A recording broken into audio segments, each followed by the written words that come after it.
baik lagi bersama aku. Di video kali ini aku akan membuat video pembelajaran tentang bagaimana sih caranya membuat silabus atau alur tujuan pembelajaran. Di sini bersama aku Rizka Mutia dengan NIM 2286 206062 dengan prodi Pendidikan Guru Sekolah Dasar Fakultas Keguruan dan Ilmu Pendidikan Universitas Muhammadiyah Tangerang. Di sini aku membuat video untuk memenuhi tugas akhir mata kuliah perencanaan pembelajaran dengan dosen pengampu yaitu Bapak Nurul Mutakin yang saya hormati. Nah, selanjutnya di sini kita akan langsung aja nih mulai pembahasannya.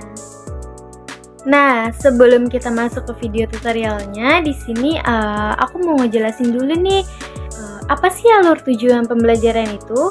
Alur tujuan pembelajaran atau ATP adalah rangkaian tujuan pembelajaran yang tersusun secara sistematis dan logis di dalam fase pembelajaran. Dapat ditarik kesimpulan bahwa ATP merupakan rangkaian atau proses pembelajaran sesuai modul yang disusun dan dilakukan secara bertahap sampai fase berakhir. Nah, konsep ATP dapat diuraikan dalam bentuk poin-poin, yaitu ada alur menjadi panduan guru dan murid untuk mencapai capaian pembelajaran di akhir suatu fase. Lalu, tujuan pembelajaran disusun secara kronologis berdasarkan urutan pembelajaran dari waktu ke waktu. Lalu, guru dapat menyusun ATP masing-masing yang terdiri dari rangkaian tujuan pembelajaran. Selanjutnya, pemerintah akan menyediakan beberapa contoh ATP yang bisa langsung digunakan atau dimodifikasi dan membuat panduan untuk menyusun perangkat ajar. Selanjutnya, dalam menyusun alur tujuan pembelajaran, seorang guru ini harus mampu menelaah elemen-elemen CP yang sudah dirumuskan sebelumnya agar sesuai dengan kriteria yang sudah diharapkan. Baik, kita langsung mulai aja videonya. Oke, di sini ada alur tujuan pembelajaran kurikulum merdeka fase A kelas 1 matematika. Sebelumnya, di sini ada rasional penyusunan alur dan tujuan pembelajaran atau ATP. Penyusunan alur dan tujuan pembelajaran matematika atau fase A kelas 1 dan 2 SD ini dilakukan dengan cara menurunkan capaian pembelajaran fase dari masing-masing elemen menjadi tujuan pembelajaran yang merupakan tahapan-tahapan yang perlu dicapai sebelum peserta didik dapat mencapai capaian akhir yang diharapkan pada fase ini. Setiap topik dibahas di kelas 1 maupun kelas 2 harus mempertimbangkan kesinambungan dan tingkat kesulitan. ATP fase A ini pada tiap kelas dimulai dengan elemen bilangan. Materi bilangan dan operasi hitung akan digunakan pada domain yang lain, misalnya pengukuran dan data. Perkiraan waktu yang dibutuhkan di kelas 1 adalah 144 jam.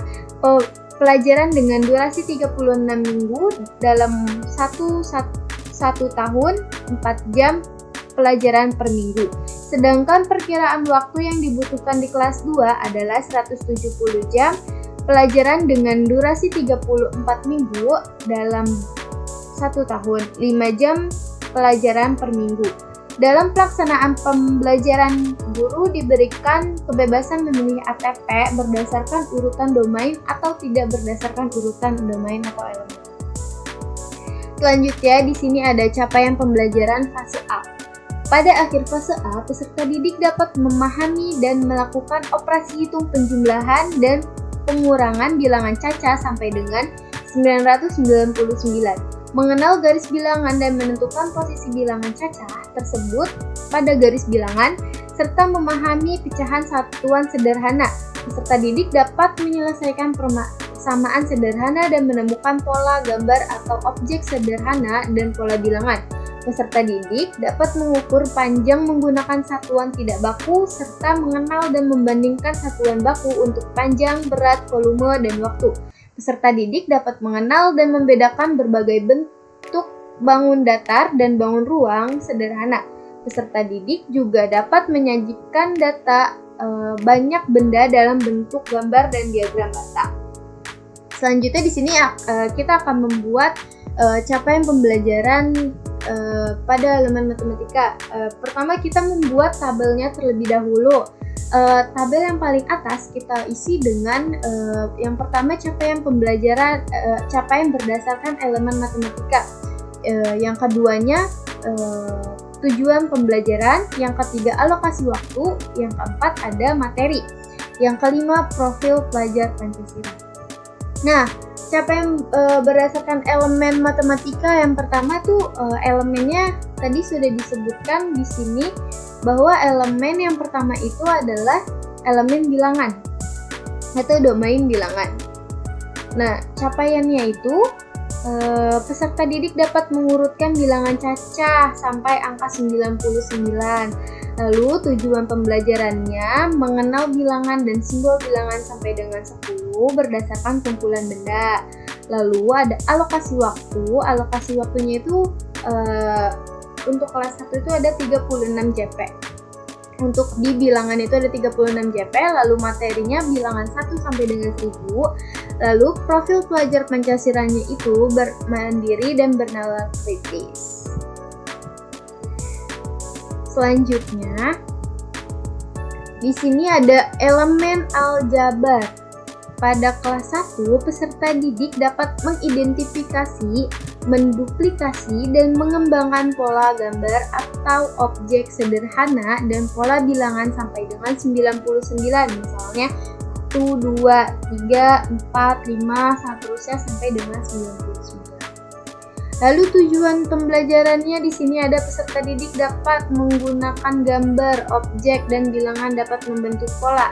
Yang kedua, mengenal pola bilangan menggunakan gambar, objek, dan bilangan. Yang ketiga, memprediksi pola bilangan yang berkaitan dengan kumpulan benda-benda, objek, dan bilangan. Alokasi waktu aljabar yaitu ada 28 JP. Lalu materinya itu menggunakan gambar, objek, dan bilangan. Misalnya di sini ada kotak, ada lingkaran, ada kotak lagi, ada lingkaran lagi dalam bentuk pola. Lalu yang kedua, pola berulang sederhana. Selanjutnya, profil pelajar Pancasilanya yaitu ada mandiri dan bernalar kritis dan kreatif. Selanjutnya elemen yang ketiga yaitu ada pengukuran. Nah, capaian pembelajarannya yaitu peserta didik dapat mempraktikkan pembandingan dan mengurutkan panjang dan berat objek secara langsung dan tidak langsung dengan membandingkan keduanya dengan objek ketiga dan menggambarkannya secara kualitatif. Selanjutnya, tujuan pembelajarannya yaitu peserta didik dapat mengenal dan menentukan panjang dan berat suatu benda dengan menggunakan satuan tidak baku menggunakan benda konkret. Alokasi waktu untuk pengukuran yaitu ada 28 JP. Selanjutnya materinya itu bisa membandingkan ukuran panjang dan mengukur panjang dengan satuan tidak baku. Yang kedua, membandingkan ukuran berat dan mengukur berat dengan satuan tidak baku.